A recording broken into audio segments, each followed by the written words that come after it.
So welcome everyone to the first ever Malk webinar on ESG trends for portfolio companies. Has been given the very descriptive but not very catchy title, ESG Trends and Expectations of 2025 for Private Market Companies. And the reason we're doing it now, this year, is because there's just so much to talk about. I don't know about you all, but we have not had a dull moment yet this year. And the main theme of this webinar is to take you beyond the headlines and present you with, as much as possible, actual data and facts from the drivers that we see behind ESG and how they are currently affecting you and how they're likely to affect you in the near future. So starting with introducing ourselves. So I'm Peter Ekman. I'm the head of portfolio operations and value creation at Malk. So I lead all the work we do with portfolio companies. My background is more so in the corporate space than in the sustainable space. So I've been leading corporates, consulting corporates, running corporates most of my career, and I spent more of my time on your side of the fence than on this side of the fence. So I can really empathize with all the challenges that you go through, but also seize and be excited about all the opportunities coming out of ESG and sustainability work. And hello, everyone. I'm Ali Schwartz. I am a senior manager of service innovation here at Malk. So what that means is I manage product and service development here with a focus on the ESG regulatory space and our ESG regulatory products and advisory services. And for those of you who are not as familiar with Malk as a company, I want to spend a few moments just introducing the company as well. So Malk is a pioneer within ESG advisory in the private space. Been around for 15 years, since before ESG was ESG, serving primarily mid-market private equity clients. In October last year, we were acquired by a global consulting firm, environmental consulting firm called SLR. Much bigger than us, 4,500 experts worldwide, engineers and scientists primarily. And what this meant for us was that overnight, we all of a sudden got access to a global network of really technical people. And especially for my work, working with portfolio companies, this just opened up new doors and gave us a lot of new tools in actually helping portfolio companies on a much higher technical level that we were able to do before. And this combination of our focus on the private markets, small and medium companies, and SLR's global network and highly technical expertise is kind of a unique solution in the space. We're able to deliver right-sized solutions, but with the right technical levels. So with intros out of the way, let's talk about what we are going to talk about today. So we're going to start with a high-level overview of what's happening in the world of ESG and what the main drivers are. We will then dive deeper into some of these main drivers. We're going to look at the investor's perspective. We're going to spend some time on regulation. We could probably spend the entire hour on just regulations. We're not going to do that.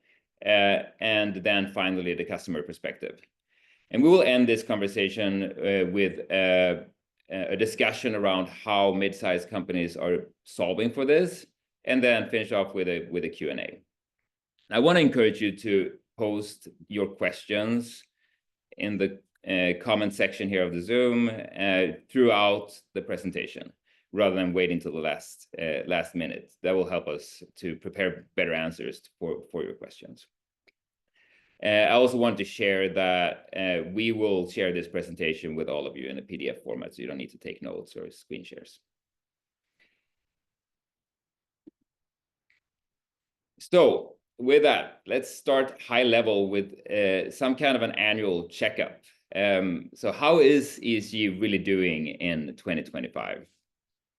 And I'm sure you've, just like me, have read a lot of news recently about the big ESG backlash. You've seen a flurry of anti-ESG executive orders targeting primarily DEI and green energy investments in particular. coming out of the White House. Some of you with businesses in the EU have probably followed the debate there around some fair concerns that the EU companies are under much more regulatory pressure than, for instance, American and Chinese companies, which gives them a competitive disadvantage. I'm sure you've also read some news about how some investors and some corporates are scaling back on their ESG narrative, and they're taking statements off their website that used to be there. And all of these things are true. They are happening.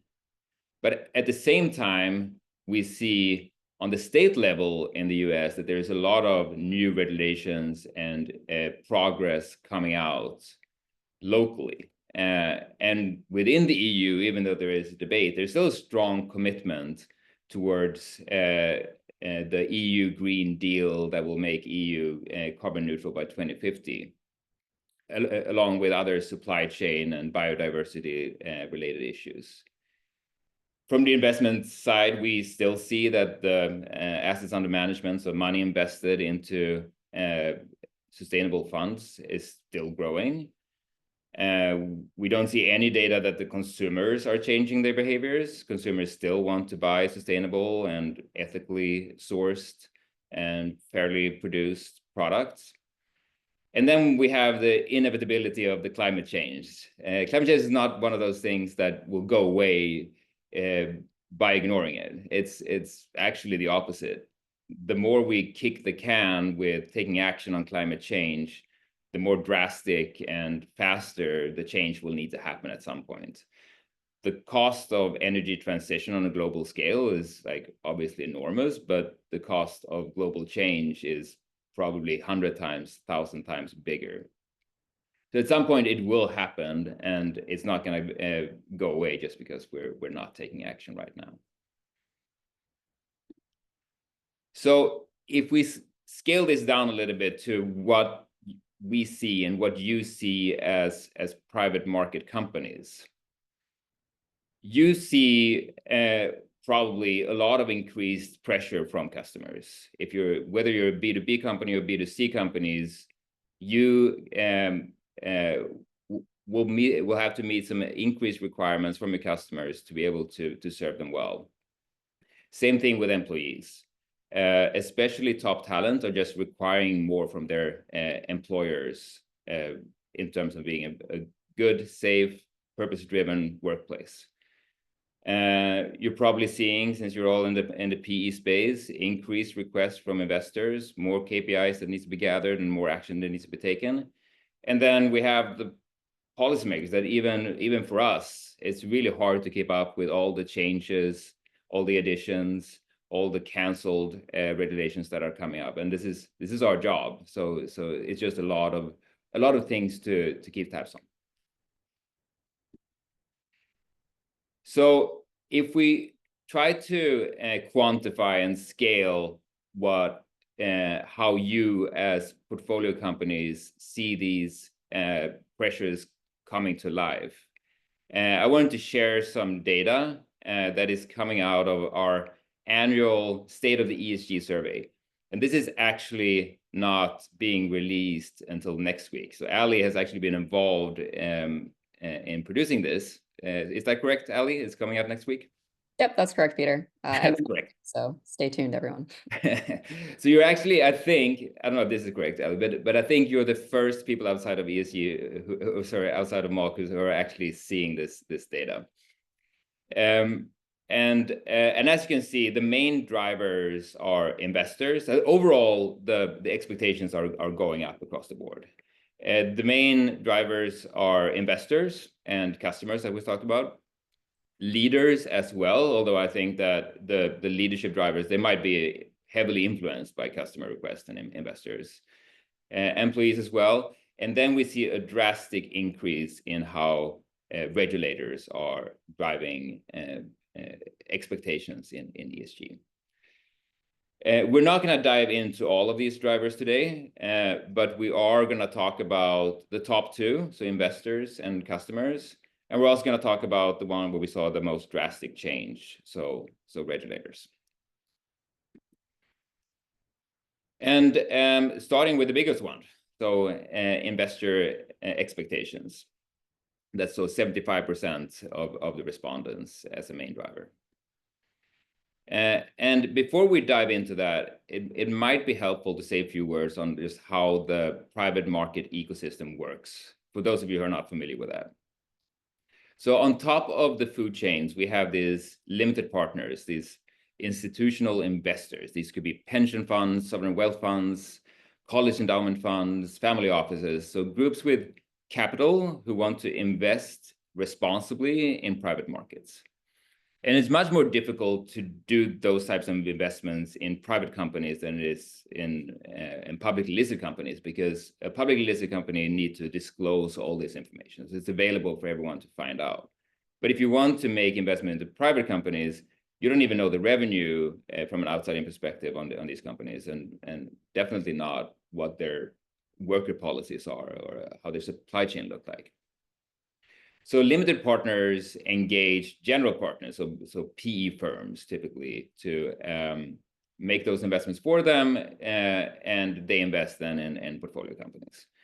So for LPs to make sure that their mandate is being followed through, like they have requests and expectations on the GPs who then pass those on to the portfolio companies who report it back. So it's all kind of a loop of data going around.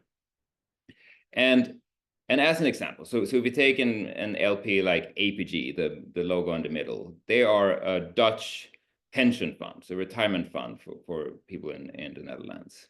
I don't know how much you know about the Netherlands, but I think 10 or 20% of that country is below sea level.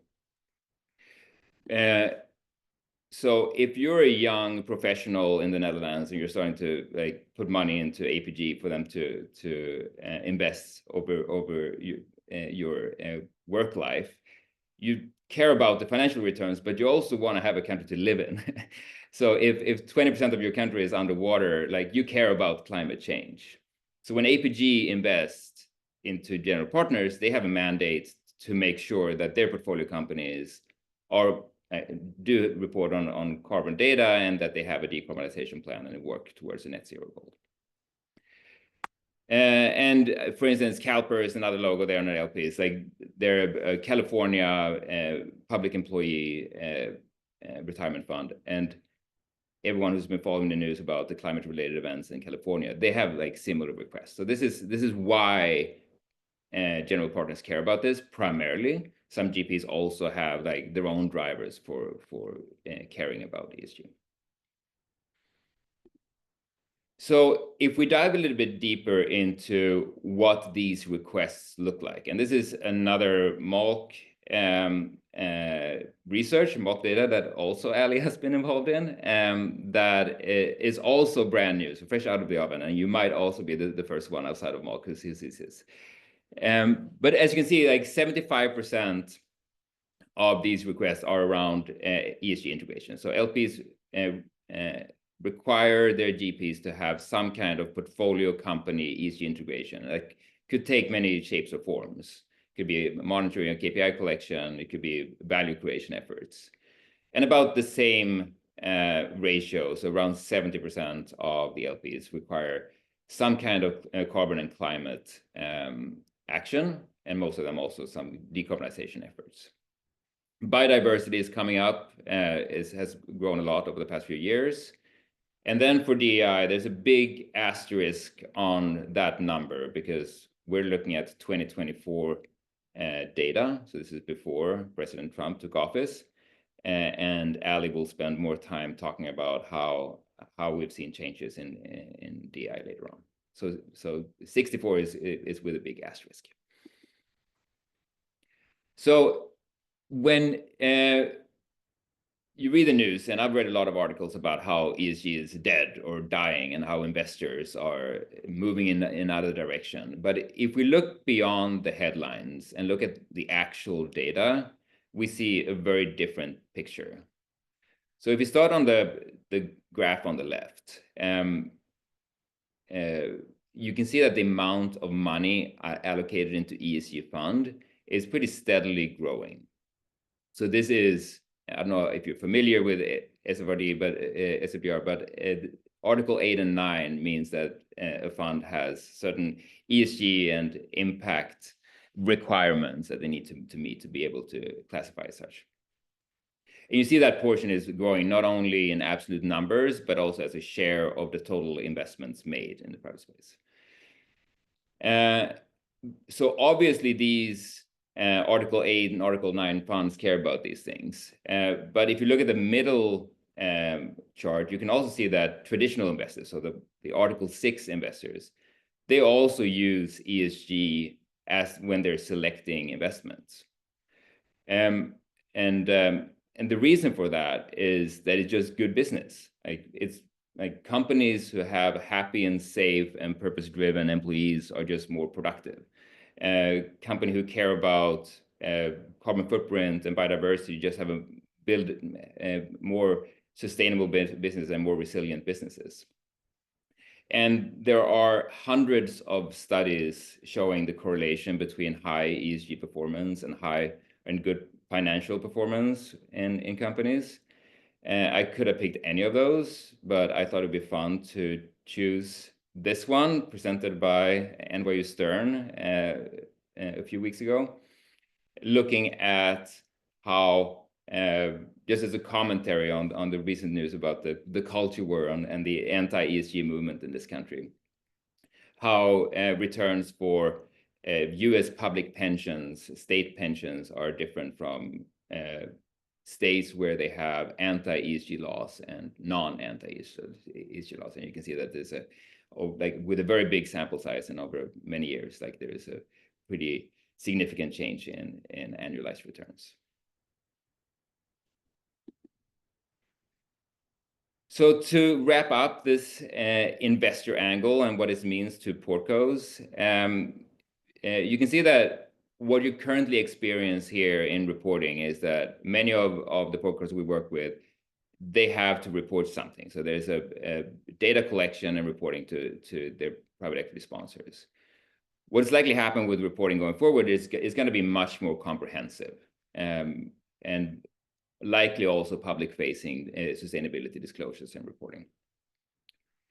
When it comes to value creation, what we see currently is that PE firms are requesting some kind of baseline sustainability programming to support the value creation. So gathering the data so you know what to measure. And what we're seeing happening now in the near future is that as a portfolio company, you need to demonstrate actual operational change. So not only measure the carbon footprint, but also driving towards decarbonization. And the involvement from the LPs from now has been relatively minimum and giving GPs a lot of creativity to solve for these issues. And when we talk to LPs, we're seeing what's likely to happen is that they will have much more stringent requirements and require much more actual change to happen within the LPs. So with that, I will hand it over to Ali to talk about the second driver, regulation. Great, thank you, Peter. So like Peter mentioned, I'm going to be walking through an overview of the ESG regulatory landscape, as well as discussing a few key ESG regulations and sharing some ongoing developments in this space. So as I'm sure many on this call have noticed, have experienced, there has been a pretty steep increase over the past few years in ESG-related regulations, and they've also become much more complicated.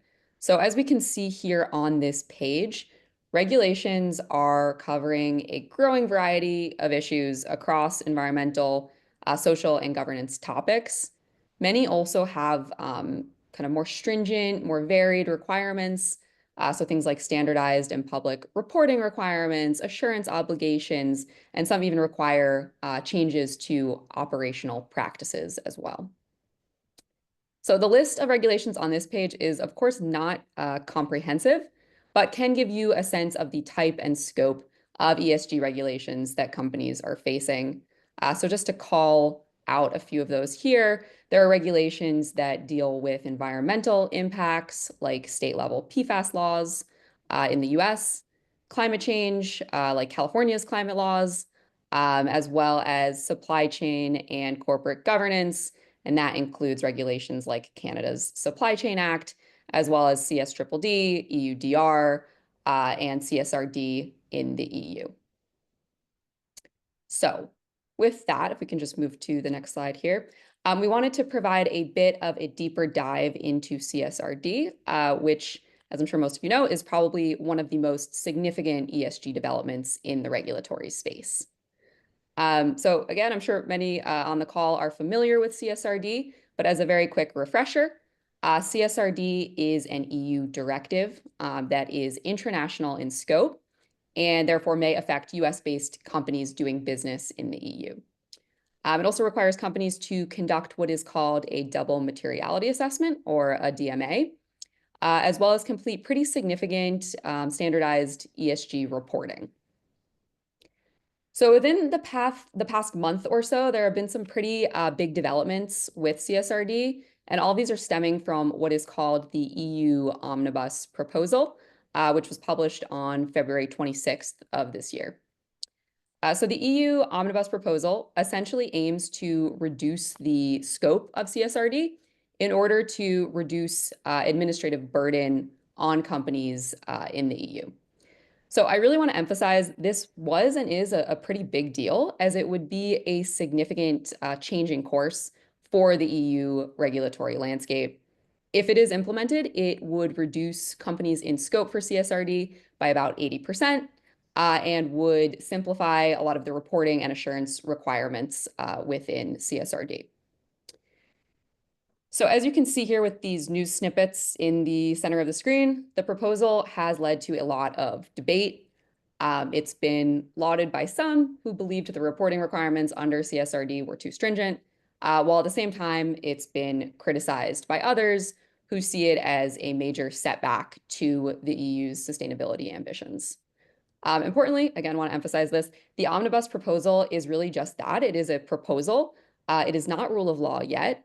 So we can kind of hold tight on this in the meantime, but we can expect more formal updates on this anywhere from in a few months from now to over a year, just depending on the length of the legislative process.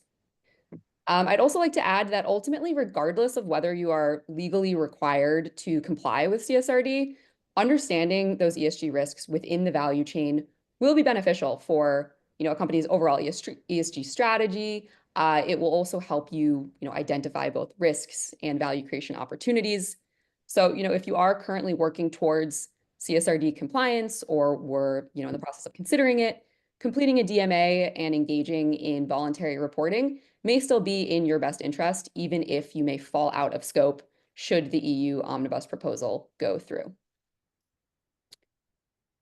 So switching gears a little bit, California has also been a very active player in the ESG regulatory space and has rolled out several climate laws, excuse me, over the past few years that we are going to focus on here. So this includes the Climate Corporate Data Accountability Act, which requires emissions tracking with assurance for companies doing business in California with over 1 billion USD in revenue.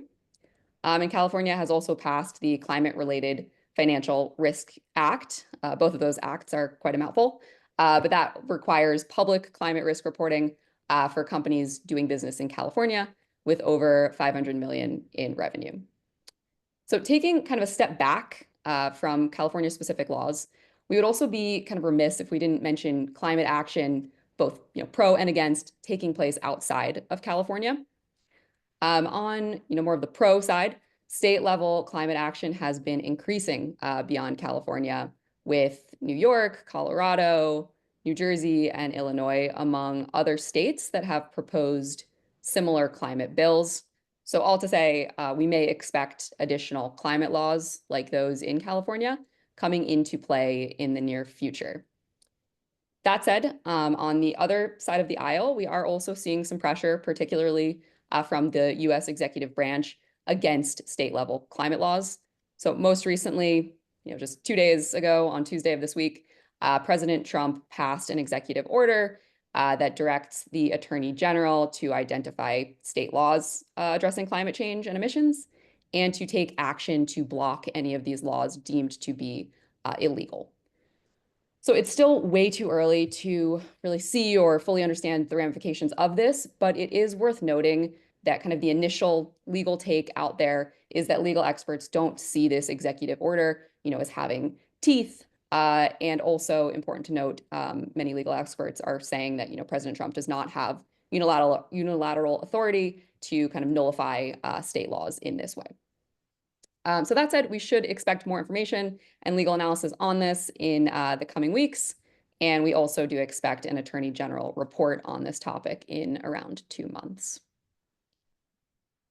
So the final regulatory trend that I know has probably been top of mind for a lot of you on this call today, but the final regulatory trend we wanted to discuss is DEI under the Trump administration.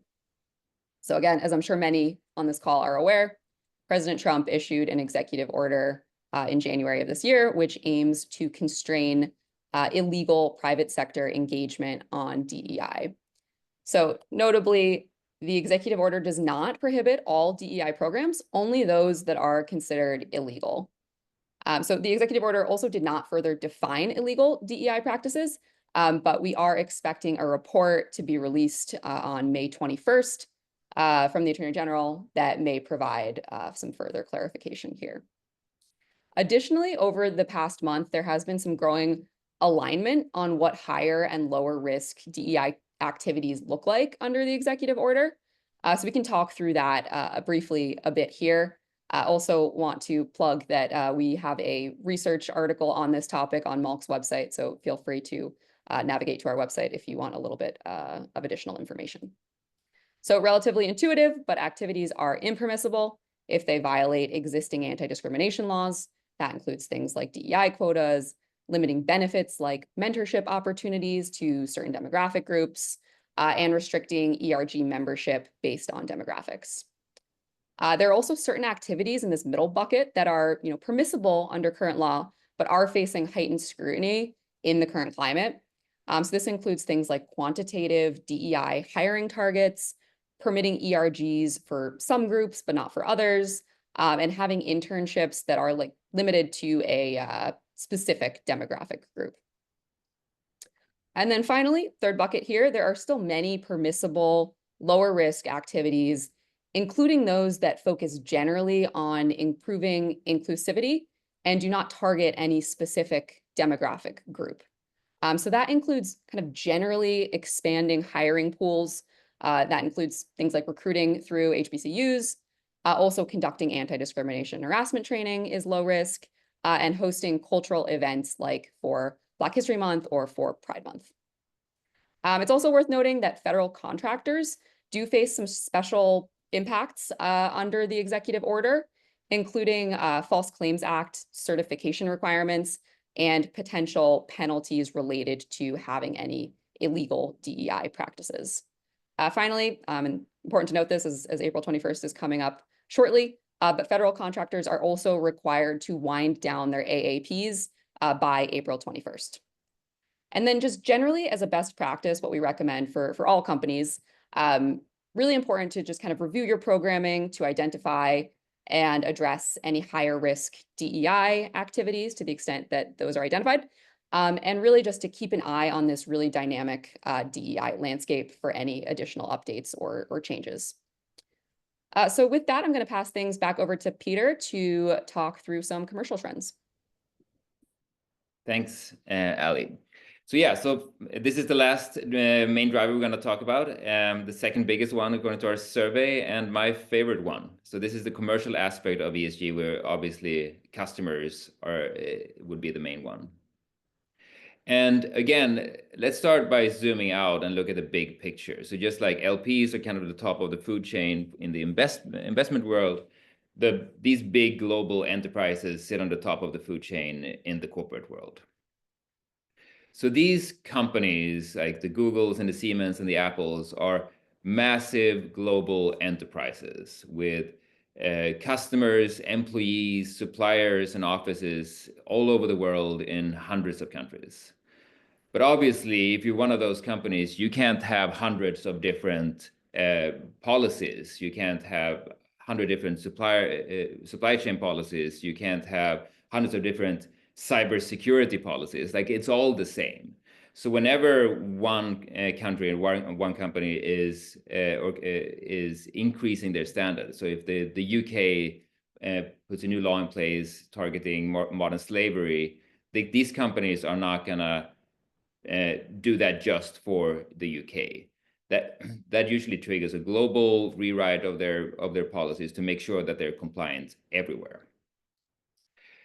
So this means that all of these companies have a lot of internal policies to cover all the different stakeholders that they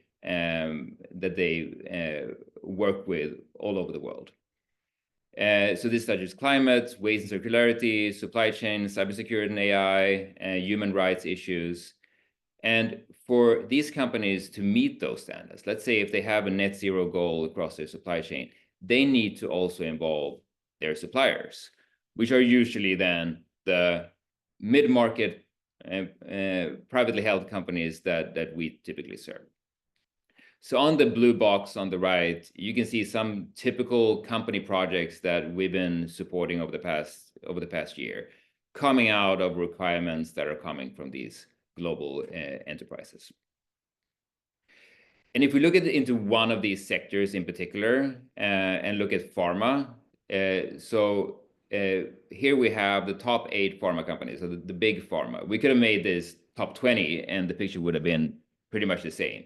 We could have also made this big tech and it would have been a very similar type of view, but with different issue areas. But what you can see here is like they're all pretty advanced. They require a lot from their suppliers. And the second takeaway for me is how aligned they are. You don't see a couple of outliers who are doing this really well and a couple of free riders who are not doing anything within ESG.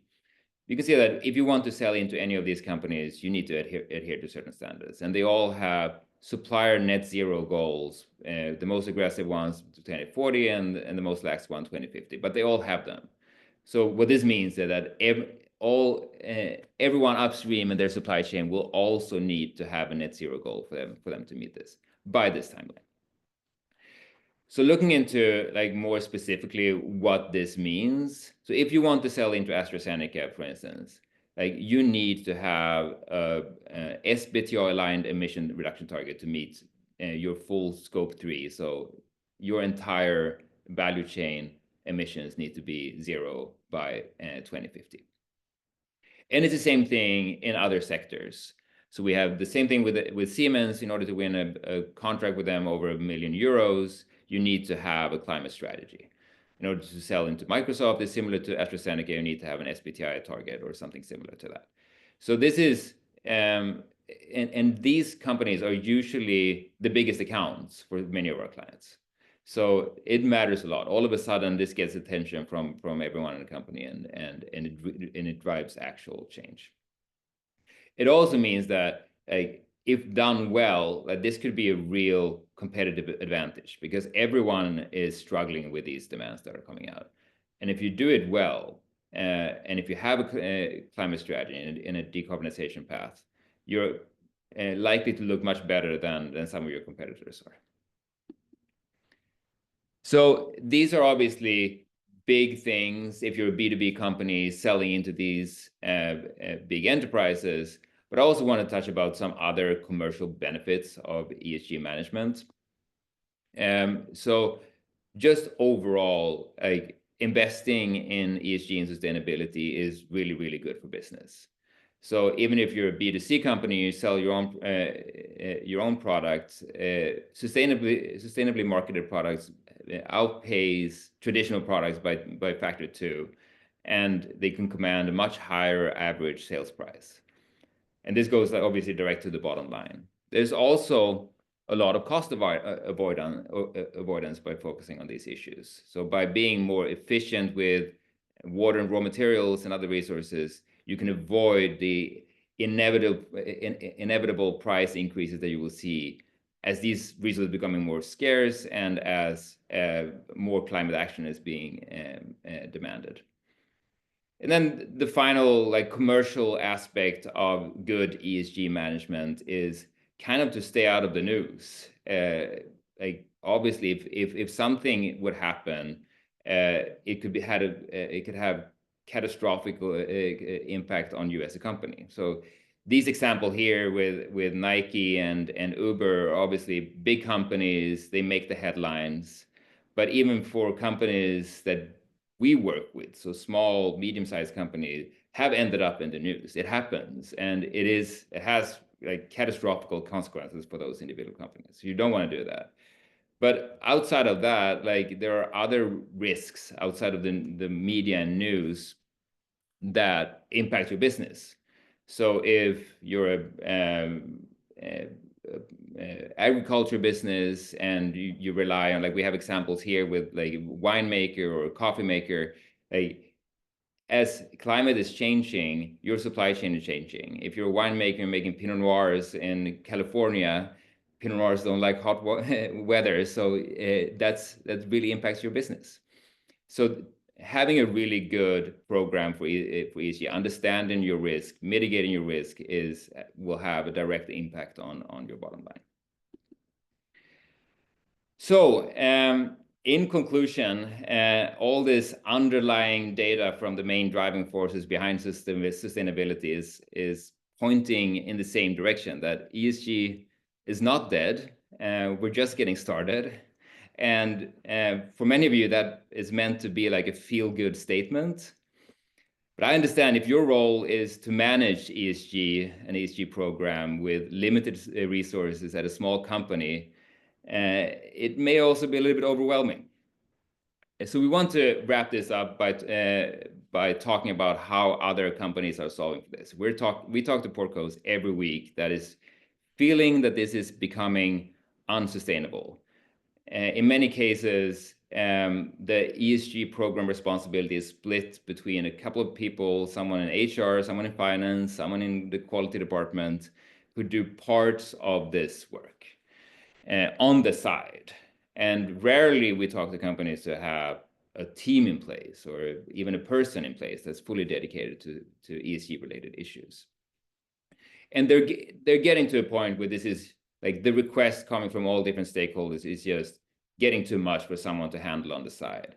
And also the quality of the work is suffering if no one has the bird's eye view on this to put something comprehensive together as a company. So a lot of companies are talking about maybe hiring someone to lead, like a CSO or someone who can lead the sustainability program, but also meet the challenge of like, this is a really hard profile to even hire for, because you need someone who's senior enough to influence the board, influence the company, external, internal stakeholders, but also junior or tactical enough to do the actual work. You need to have someone who can speak across all the 20 plus issue areas covered under ESG, everything from cybersecurity to employee health and safety. And it's just really hard to find that expertise.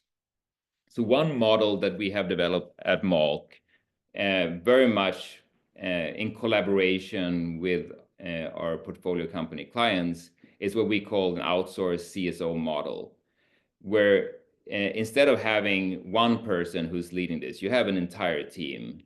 You will have the point of contact that is someone senior, someone who can talk to the senior leadership within the company, someone who can talk to investors and the board and customers. But behind that person, you have the entire Malk team and all the experience that we've been built up over the past 15 years in ESG, all our databases and benchmarks, and also access to the broader SLR network of 4,500 technical experts all over the world. And we can deliver this whole breadth of expertise, the depth of seniority down to doers, and we can do this at a much lower cost than it would be to hire someone with a fully baked payroll. And this model can obviously scale. Some of our clients like to do it themselves, but they might just need someone as a thought partner, someone they can bounce ideas off. So we can have a very light approach. Some clients want a little bit more and have access to some of our assets for developing some of these supply code of conducts, handbooks, sales material, whatever it might be. Some want to outsource their entire carbon accounting and climate business to us because they don't have that capabilities in-house.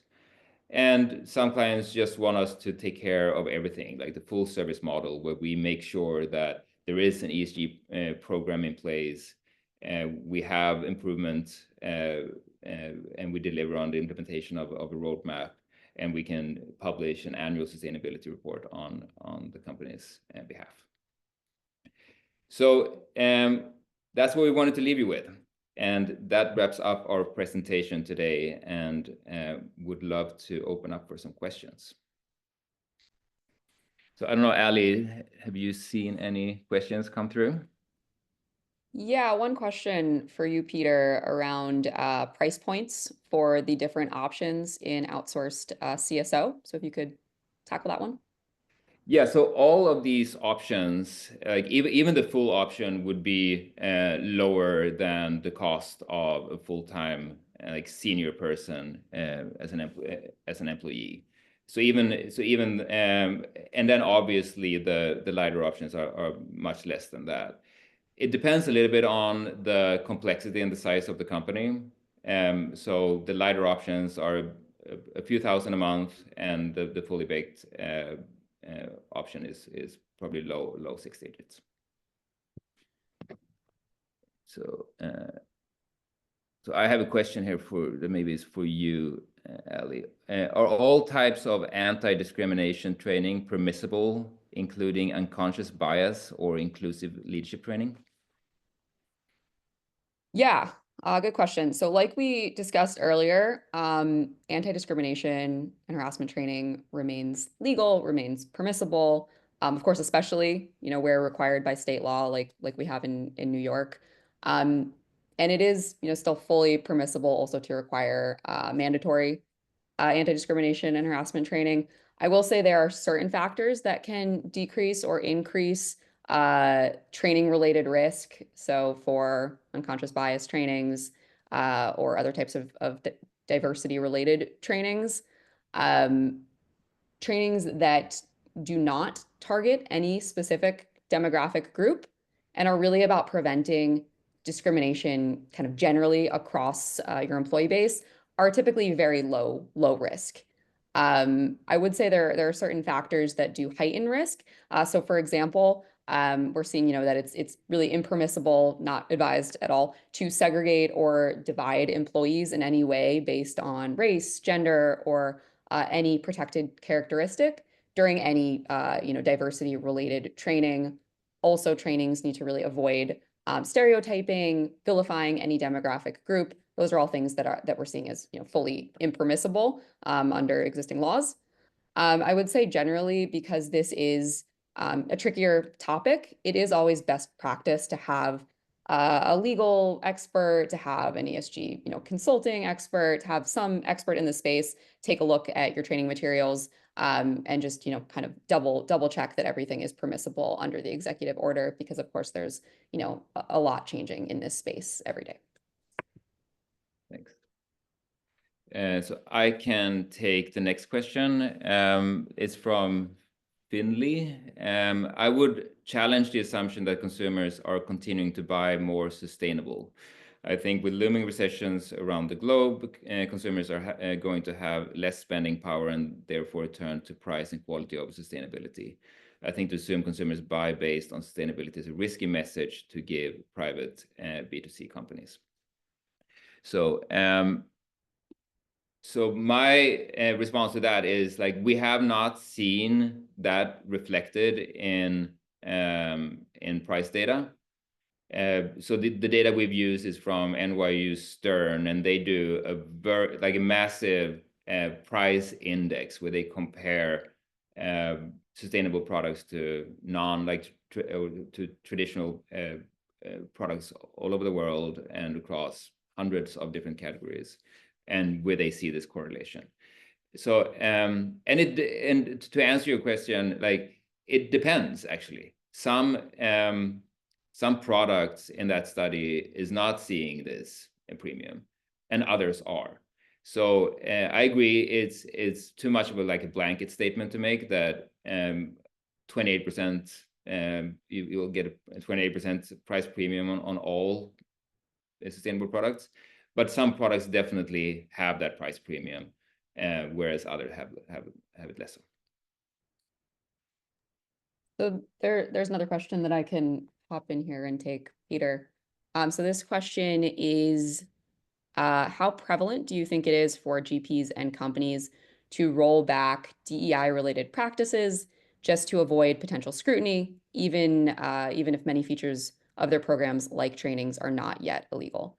Very good question. I would say we would not recommend a reactive rollback of DEI programming. This is something that we do not recommend GPs or companies do. It can lead to traditional discrimination lawsuits. There are also, so many proven benefits of having DEI programming.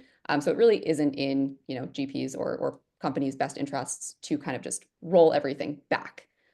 That said, we have seen kind of a spectrum of responses when it comes to DEI. We have seen some companies, some GPs fully rolling back DEI. I would say this is more so where a company might be a federal contractor and their risk appetite for anything that could affect their federal contracts is much lower than the standard private sector company.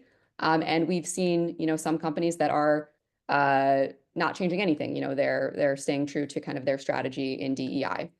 I would say one thing that we are seeing kind of across the board is how DEI is talked about, how it's communicated publicly is definitely changing. We're seeing some, especially very large companies, very large public companies in particular, changing their DEI strategy to maybe their inclusivity and belonging strategy, things like that. We're seeing some amount of communication on DEI potentially being muted a bit. So I think it's this is a relatively new thing that has happened, and we will see kind of where the market trends take us.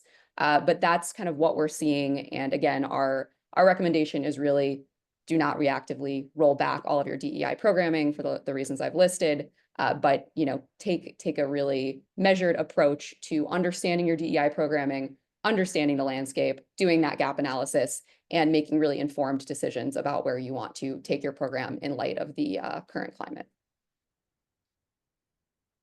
I can take the next question. It's for Samantha. Do you think that the 2024 data is reflective of the change in administration in the US this year? I'm assuming it does to a large extent, given that we've known this all coming for a while, and anti-ESG movements at state level are not new, but curious to what you think.